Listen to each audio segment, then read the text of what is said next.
Don't touch that dial. Hey, don't touch that dial. People need to wake up. Today's News Talk, TNT. Welcome back. Ladies and gentlemen, we're still now number one, this live broadcast. I'm your host, Patrick Henningsen. This is TNT, today's News Talk. And before the break, we're talking about this information war, this war against, I think, nefarious forces that are trying to repurpose our institutions of government, of justice, of law enforcement. We're talking about the persecution of journalists, and there is no bigger political hit job right now in the world than against the 45th president of the United States, Donald J. Trump, who was just dragged in the show trial to trump all show trials in New York. Unbelievable. The whole escapade was just beyond belief. The verdict shocked many, surprised few who've been watching this closely. One of those people who is, I think, well-versed in this, as well as the broader topic that we're talking about right here, George Papadopoulos. He is an author, a political consultant. He's joining us on the live link right now. George, thanks for joining us. Thank you for having me. George, first off the bat, your reactions to the verdict late last week, your initial feelings about this. What do you think it really means going forward? And what do you see coming on the back end of this? Yeah, well, my initial reaction was that we're looking at the culmination of a systematic 9-year lawfare case or operation waged against the 45th president, who was a private citizen, a candidate president, and now once again candidate. And it's a very unfortunate situation, but it was basically as astonishing as it was predictable, and it could have all been prevented.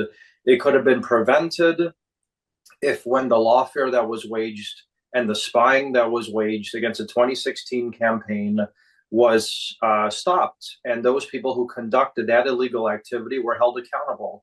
They weren't held accountable in 2016, so they did it again in 2020 with the 51 intelligence officers suppressing the Hunter Biden laptop story that tilted the election to Biden. Then once Biden got in power, he wasn't there to basically unite the country. He was there to wage war against conservatism and dissent writ large in America. The president now has been caught in the crosshairs of that. He's been convicted. Conservatives in America are under threat. And this is just simply what happens when you don't stop an open wound from becoming a major, source of bleeding. And it's very sad. It's a very dark day and a very dark week in America right now. So it's a good point you bring up there, George. It's not enough just to say, well, that's behind us. Let's kind of all move on. There's so much bad blood there. Forget about what happened to Donald Trump, to Roger Stone, to yourself, to Paul Manafort, to all these people that were hung up on what are effectively extreme technicalities, things that would never be exercised against a normal citizen in any normal context. But because you were in a political frame, a very narrow and focused effort by the deep state, by the establishment, to basically go after and destroy Donald Trump's political circle effectively. And now after failing multiple attempts in federal court, the Mar-a-Lago document, Farrago, they're getting nowhere in any of these things. Georgia, Fulton County. Now they finally managed to hang up the former president, on the most spurious of charges that have nothing to do with the 2016 election, by the way, because it seemed to me they may have happened after that. They had plenty of time to file this case, George. Obviously, this is election interference by waiting to stack all these things up this year. And, half the country sees this, George. The other half is saying, great job, Alvin Bragg, very professional. He's our man. So the country's so divided on this, George. Your thoughts? Yeah, I would just say that when we're talking about presidential campaign politics and administration, there are no coincidences. There's always a purpose behind the effort that goes into either supporting an administration or trying to dismantle the administration. And what happened, and we simply, you mentioned about what happened in 2016. Of course, the deep state, the administrative state, the Democrats, the Uniparty wants to forget what happened to people like myself, the 2016 campaign, Paul Manafort, because they understand that the entire genesis of what just happened to Trump emanates from that corruption. Because when they didn't stop that. No one was held accountable, like I explained.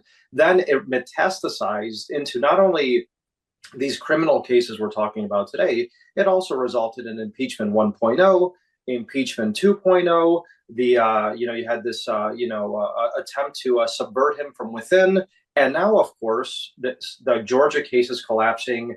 The Jack Smith case has been relegated to lower courts. It looks like that's not going to be heard until after the election. But the main fear that I have, and I think millions of Americans do, is what happens next month. What happens when Judge Merchan has President Trump in front of him and he's about to sentence him? I went through that process and I was sentenced to prison. Roger Stone was sentenced to prison. Peter Navarro is sitting in prison right now in Miami. Paul Manafort was sent to prison. General Flynn was supposed to go to prison, but he was pardoned. So this notion that we're living in normal times, that this is simply a scare tactic, has been completely disabused. I believe that Judge Merchan will impose a sentence of confinement. I don't think that he's going to send him to Rikers or solitary. I think he's going to be in some sort of home confinement, keep him off the campaign trail. And Patrick, this is why it's so important for Trump to now tell the American people who he has decided he will choose for his FBI director, his attorney general, CIA director, director of national intelligence, because those are the people that are going to go on the campaign trail and telegraph to the American people how they're going to clean house, how they're going to revamp the entire system that's been corrupted from within, and how Trump will govern, whether he's from home confinement, in the White House, in a prison cell, to make sure that this never happens again. I think that's probably a wise course of action for the Trump campaign. That's definitely something that I think Americans need to hear. I think this is the big concern. The big concern is if the current administration gets another 4 years, then they will have completely corrupted the judiciary, law enforcement, talking about the FBI, the DOJ, repurposing federal agencies to go after individuals for their political affiliations, everything we've seen over the last 4 years, but ramped up to another level. Because the thing is, George, people think, well, they've got their scalps and they're fine and they're just going to recede now back up. It doesn't work like that, George. When you get into the authoritarian realms in history, something bizarre happens, whereby even when power is accumulated, there's no tolerance even for the smallest level of dissent. That's just how history plays out. Your thoughts and observations in this area? That's a very good point you just made, because this isn't about theoretically killing a man or discrediting a man. It's about killing an idea and discrediting an idea. And the idea we're talking about is populism, nationalism, America first. And if I remember clearly, when I was on the campaign in 2016, having meetings with State Department officials, Obama State Department officials, foreign officials from the United Kingdom, Europe, Asia, you name it, they all had one thing that in common, that they feared what populism and this nationalistic America first ideology would actually look like should it be imposed. It wasn't so much the man, Donald Trump, because Donald Trump, for all they knew at the time, was a showman. Was he serious? Was he not? It was the idea of what we're talking about here that instilled fear in them. And that's exactly why this is so much more dangerous, and why I believe dissent and conservatives as a whole have been dragged underneath this massive net that they've cast to delegitimize their voices, to put them in prison, to scare them, to weaponize the IRS against them, to weaponize the government, the FBI to come knock on their doors and if they decide to protest. So this is what it's all about. It's all about instilling fear, destroying the idea, and assuring that this totalitarian, communist, socialist, whatever you want to call it, system that the Democrats are now trying to impose in America is successful. I don't think it's going to happen here, because Unfortunately for them, there's a Second Amendment in America, which makes this a very different situation that we've probably seen in other countries where these type of takeovers have happened. But it's going to be a very unstable situation, especially if Trump loses this election, if there are irregularities in this election, if Trump actually is sent to prison, if something happens to him from a safety perspective. And that's really what I think the Democrats kind of want at this point. Yeah, the potential for chaos, every single one of those things that you just mentioned, could trigger a series of events that could cascade and become a real problem in the country. And your book, Deep State Target, we'll put that up on screen, which you wrote.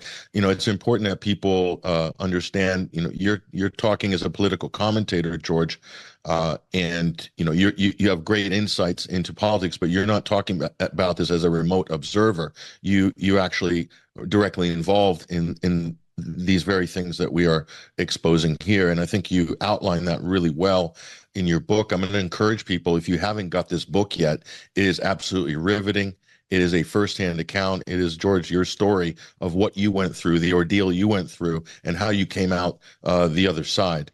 It's a fantastic book. I encourage everybody to pick it up. If you haven't already, it's available on Amazon. I'm just plugging it, George, because you've got one of the best firsthand accounts of what went down, who was involved, all the different spooks that were orbiting around the Trump campaign. So it is a great piece of information for historical documentation. But back to that populist point, George. So here's the problem, is that it's very clear now that you have the incumbent party does not want to settle the policy debate at the ballot box. That's the problem. And so populism, like you said, it scares the establishment because it means that the leader is accountable and responsive to the voter or the people. And that seems to be one of the things they're really frightened of. They're frightened that the ideas that people want that are welling up amongst the populace will become policy with a populist leader. And that's just completely in the opposite direction of everything that we've seen through successive administrations, George.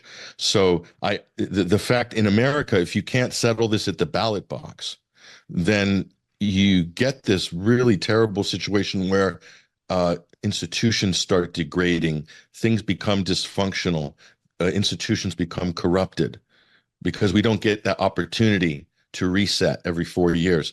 And the amazing thing about this, I'm sorry to get into a diatribe here, but the Democrats are accusing Republicans or Trump supporters of wanting to cancel the elections or interfere with the elections. This is the biggest example of election interference in the history of the United States. Go ahead, George. Yeah, look, power corrupts, and absolute power corrupts absolutely. It was a famous quote from one of these British diplomats, and that's exactly, I think, what he was referencing to was a burgeoning government. The larger a government gets, the more money a government has, the more power it accumulates, and the less power the people have. So, of course, when Trump says, I want you to take back this country, we're going to take this country back from Washington, from the deep state, we're going to give power back to the people. That's actually one of his major campaign talking points. He's been saying that since 2015. He continues to say it in 2024. And that, of course, instills fear in this bureaucracy that, Washington depends on, that the Democrats depend on. The Democrats are the party of big government, bloated government spending, and the military industrial complex today. This is the Democrat Party has shifted so extreme to the left socially, but actually they're aligning with the neocons on the right. It's almost like the schizophrenic type of beast party that the Democrats have today, where they don't even know who they really are.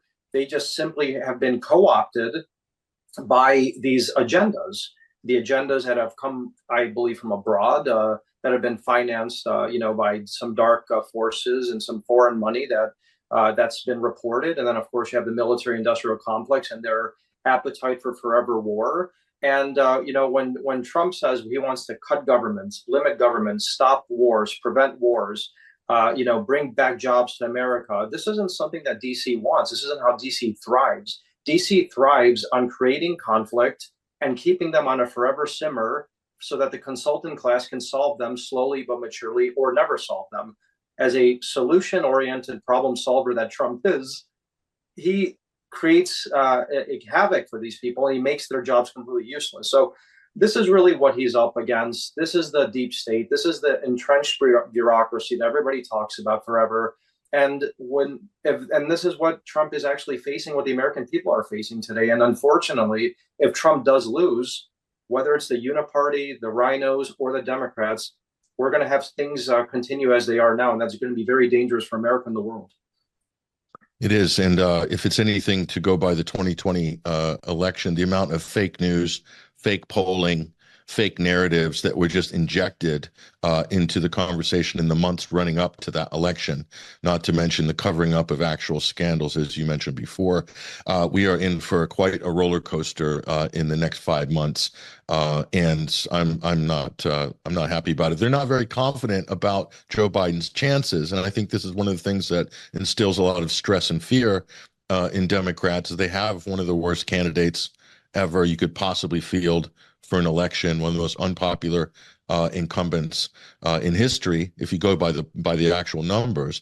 So I'm going to play you a clip, George, from the Senate leader Chuck Schumer, and how he sees the Trump verdict. And I'd like you to respond to some of the points that Senator Schumer from New York is making here. Let's go ahead and roll this.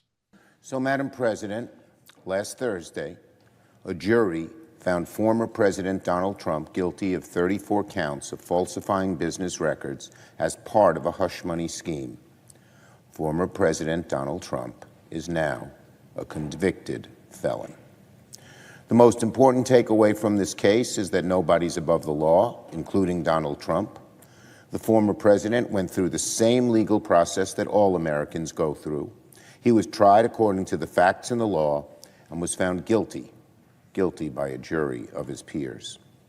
As Donald Trump considers his next steps, there should continue to be no outside political influence, intimidation, or interference in the case. I encourage Mr. Trump's supporters and critics alike to let the process move forward according to law. Now, George, how would you respond to that? This is really why you have to fight fire with fire, and this is exactly why Feek and feckless leadership by the Republican Party has actually emboldened this type of weaponization, this type of lawfare, and this type of just reckless behavior by the Democrats for somebody like Senator Schumer to stand there in the halls of Congress and to basically pontificate to the American people and to say what just happened is normal. What just happened is not normal. It's abnormal. It's something that should have never happened in the United States of America, let alone levying these type of bogus criminal charges against a former president. Basically, what the Democrats have done is they've normalized selective and politically motivated targeting of dissents. They have disabused and completely departed from 250 years of American jurisprudence by first raiding, then indicting, and now convicting a president. And it wasn't even over a serious crime. You know, no former president has been convicted or even tried for war crimes in Iraq, Afghanistan, Libya, humanitarian crises all around the world that, you know, the military-industrial complex has caused. And the first ever president who's going to be convicted or has now been convicted has been over a misdemeanor charge that was then contorted into this felony that no one even understands what it's about, that the alleged victim, Stormy Daniels, actually says that there was never an affair. The entire thing is so insane that whether you're on the left, the center, or the right, you have to understand that if they were able to do this to a former president, to contort the law this way, to wage this warfare against him, they can do it to you. So the Democrats might be applauding now.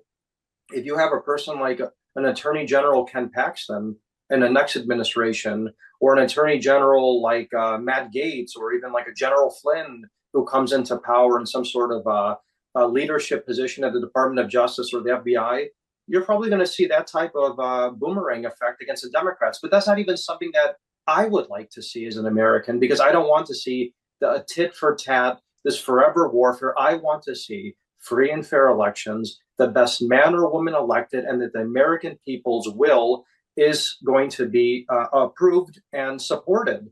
I don't want to see lawyers appointing leaders. I don't want to see the deep state appointing leaders. I want the will of the American people to appoint those leaders. And unfortunately, people like Schumer have discredited our electoral system, our rule of law, and has made a mockery of America around the world.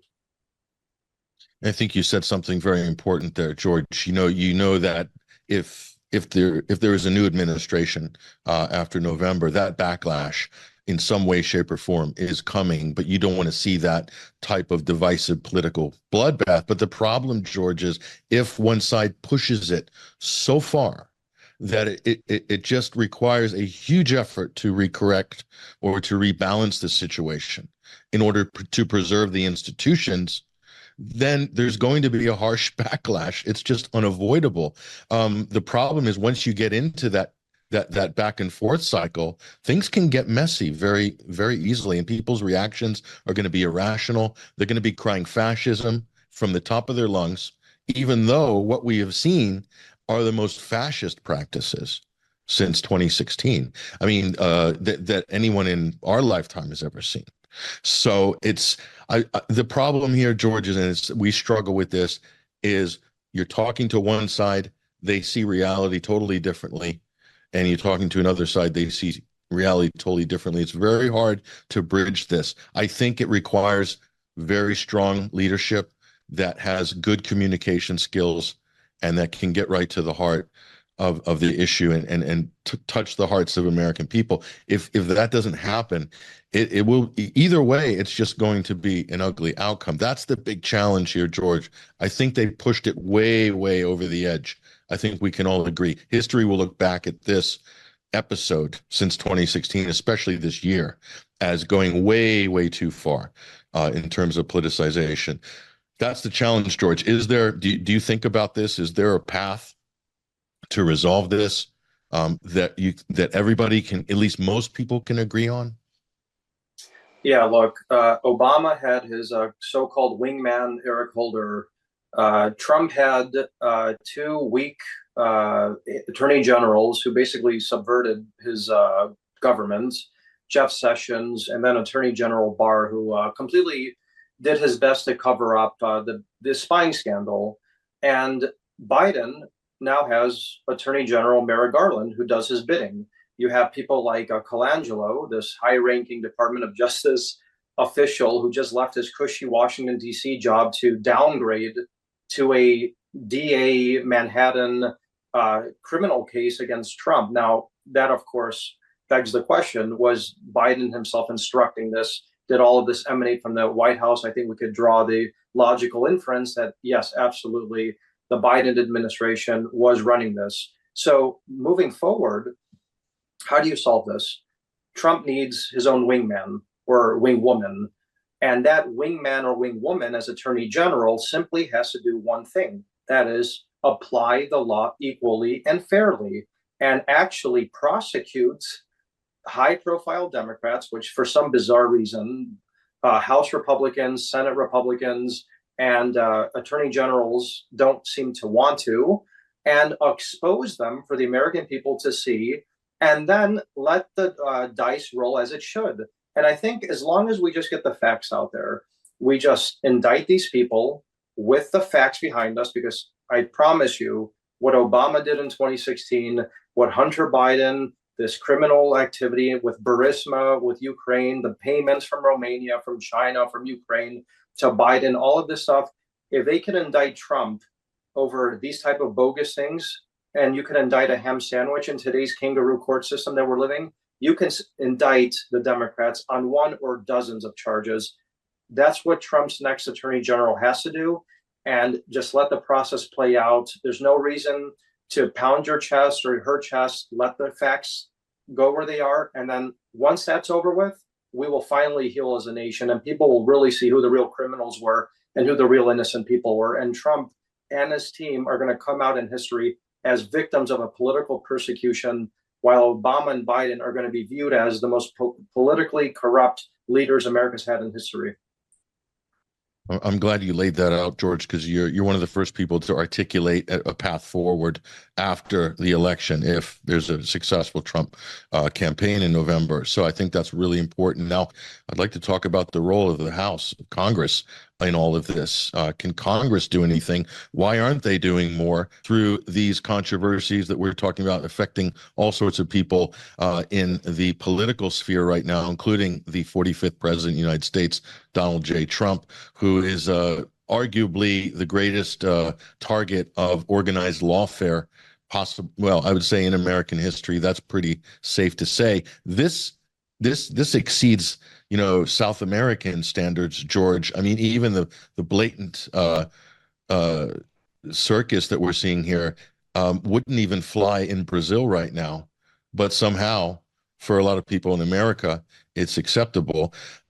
Speak to, America's image in the world. I know you're very well traveled internationally. You've got a very good network of international colleagues and friends. What are people saying? How is this being viewed around the world, George?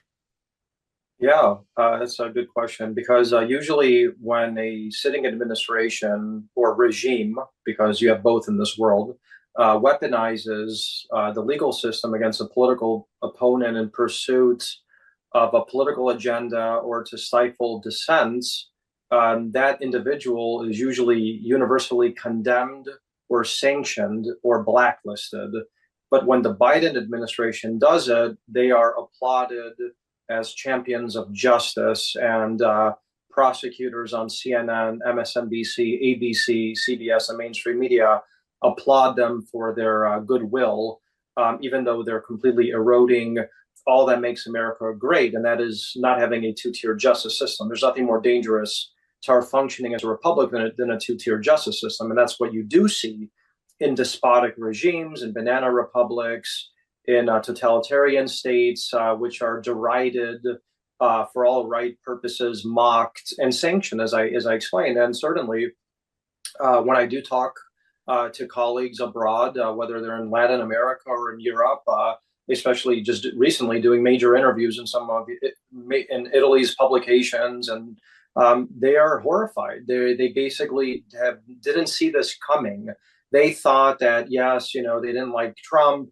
That Trump simply would be, he probably wouldn't even have had a political career moving forward after January 6th. But then they said once he resuscitated himself and he became the nominee, that should have actually dispersed with all of this lawfare. All of this in a normal country just simply goes away. Once somebody becomes a nominee, you just take the hands off. You let the process play out. It's a free and fair election in any republic or democracy. But what they saw happen here is, as Trump's approval went up, as he succeeded with some of his candidates in the midterms, his past midterms, the fire was ratcheted up. The Department of Justice became more aggressive. The Biden administration became more aggressive. The lawfare became more intense. And that's something that has never happened in America, at least in modern American history. So moving forward, I think the trust in the institutions, the image of America and what it stands for has been hampered. And other countries in particular, like China, who are biting to be the leaders of the new global South, if you will, the leaders of the new world order, their model of governance actually probably looks even more appealing to some of these countries in Latin America, in Africa, in the Middle East, who are more used to, these type of, kings or queens or, non-republics or democracies, but still want to do business. And that's something that I also think as we move towards the de-dollarization of the world, the rise of the BRICS, this new model of governance that China is espousing and how they're building their new networks of alliances, I think that's actually probably the most dangerous impact of this entire process that no one's even paying attention to.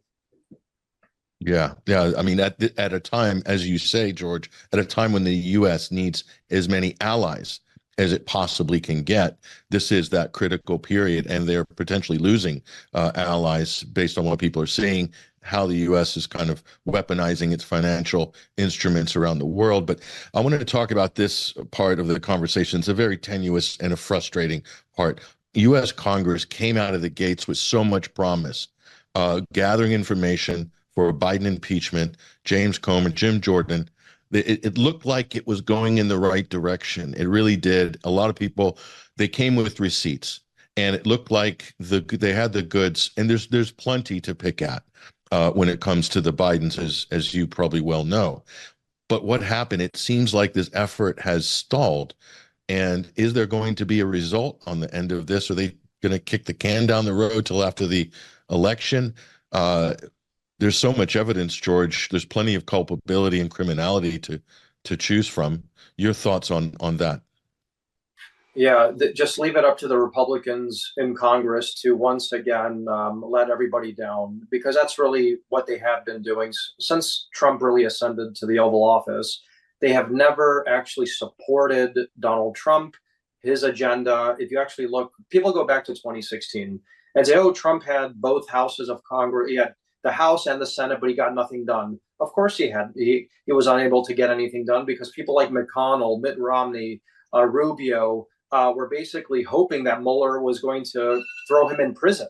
And that never happened. So then they lost the House. And then, of course, that tilted the balance. So he never really had Congress working with him going back to his first term. And now, as you just explained, people say, oh, it's a one-person majority. It doesn't matter if you have a one-person majority or a 30-person majority, you have the majority. And when you have the majority in the House, you have to use that for two things. One, oversight, which is the purpose of Congress, and two, to actually rein in the ability of the opponent's party to basically destroy America, or at least the America that your party would like to preserve. The Republicans have done neither. They have sent sternly worded letters. That those letters have been followed with absolutely nothing, and they are now focusing on minutia like Hunter Biden's taxes, gun charges, and Anthony Fauci, which is all fine. But when we're talking about corruption, bribery, MI6, CIA, subverting our democracy, spying on candidates, attempting to overthrow our democracy, and you do nothing more than send letters and then nothing happens, of course, that's the reason Congress has about a 20% approval rating. There's a reason that many Americans on the right are sick and tired of actually giving money to the RNC and to candidates. There was talk of making a third party. And I think those calls are going to continue to get louder if Congress doesn't act. And I think, and I'm going to land on this, Patrick, I think the reason that they have decided not to go after Biden is because potentially they feel that going after Biden would usher in somebody like Michelle Obama, maybe a Gavin Newsom, maybe a stronger candidate during the convention.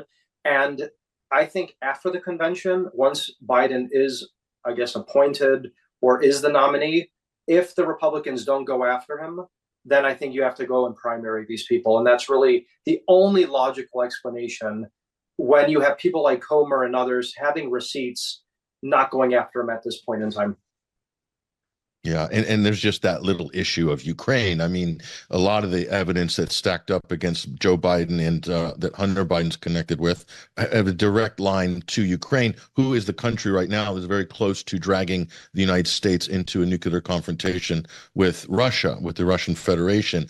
And that has huge geopolitical and national security implications, much more than Anthony Fauci's emails. I mean, love to litigate Fauci, but I think that can be put off for some point in the future. It's not a pressing matter right now, but the Ukraine issue, the corruption in the Biden White House, the fact that there might be leverage in Kiev over Joe Biden himself, things like this, these are not small matters at all. Now, on the Hunter Biden issue, you brought this up, and we just got a couple of minutes left. Your partner, Simone Mangianti, tweeted this just ahead. The Hunter Biden legal proceedings are about to go underway. This is what Simone has tweeted. We'll bring this up on screen here. She's basically saying that they're picking this very narrow target here with regards to Hunter Biden to take attention away from the bigger crimes. And I think this is a really important point. And this is all being done in public view with lots of spotlights, a few headlines. But is there a danger here, George, that the real target, the real crimes that they should be looking at here are basically in danger of getting swept under the rug? That's, of course, what the Department of Justice with Merrick Garland wants to do. They want to minimize the charges, and they want to keep the spotlight on, as I explained, minutia details. small details, gun charges, speeding tickets, tax evasion, but not the impeachable crimes of high bribery, treason that allegedly James Comer and other Republicans have the receipts on. So the Department of Justice is going to do what they want to do. They were never going to go after Biden or Hunter firmly, but the Republicans in the House can. And that's why these hearings now must be revamped. We need primetime hearings. They have authority to subpoena witnesses. And we have 4 or 5 months to go before the election. And the time is now, Patrick. The time is now, and the American people can pressure their members of Congress to do the right thing by picking up the phone, saying that they want this done. We sent you to Washington to serve our needs, our will, and we want you to subpoena these people. We want these hearings. We want these people held accountable, and they will do that. If they don't, primary them, revamp the GOP, start over, do it again, and we'll make it bigger and better and stronger than ever before going into 2024 and beyond. And then let's be clear, George, this is one of the few powers that Congress has, the power to subpoena. So you have these people who are, they have the information, they know what the issues are, they know where the potential crimes lie. The witnesses are well known to everybody. All they need to do is press the button on a lot of these important names that you said, get them to testify. So this is something that actually can happen at any moment.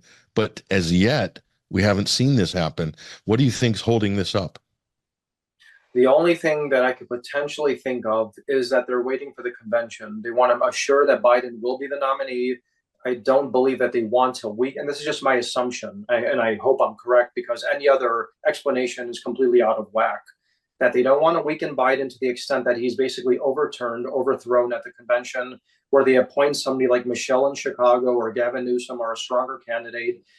So after he's appointed, then go after him. If they don't do it afterwards, then you have to actually ask the question whether there is only a uniparty and that the GOP likes to be controlled opposition. I think people like my wife, Simona, could be a key witness. She's done incredible investigative work on this stuff in Ukraine regarding Biden. People like yourself can be called to testify. Others, this is the moment. If it doesn't happen now, of course it can happen when Donald Trump is reelected, hopefully. But I think it would be much more impactful right now to assure that Trump does get elected, the election does get swayed toward his favor, and that the American people will finally be exposed to the true rotten corruption of the Democrat Party and the Biden family. And last thing, George, getting into the mind of, like you've seen that film, Being John Malkovich, getting into being Mitt Romney. If you could crawl into the mind of Mitt Romney, are there plans afoot to try to remove Donald Trump from the ballot in any states, to replace him keep him from being at the convention? Do you sense any possibility that there might be a type of a RNC coup underway possibly? I think that was attempted. However, the Supreme Court intervened in states like Colorado, put Trump back on the ballot. And I think if you didn't have constitutionalists like Alito or others, Thomas, on the Supreme Court, then probably that would have been the coup de grace for Trump. The RNC, the Republican Party, would have tried to replace him, but I don't think they're going to be able to because of the power that the Supreme Court actually holds over this type of particular process. Well, I hope that is the case, because that would be very unfortunate if it got hung up on some technicality, and then you know how the story goes. Oh, we're running out of time. Let's just move this forward. Sorry, this is so inconvenient. We saw that with the challenges to the 2020 election. Time's running out. We need the process to close out and so forth. I hope that doesn't happen. But in America, legal technicalities are one of the great national pastimes, unfortunately.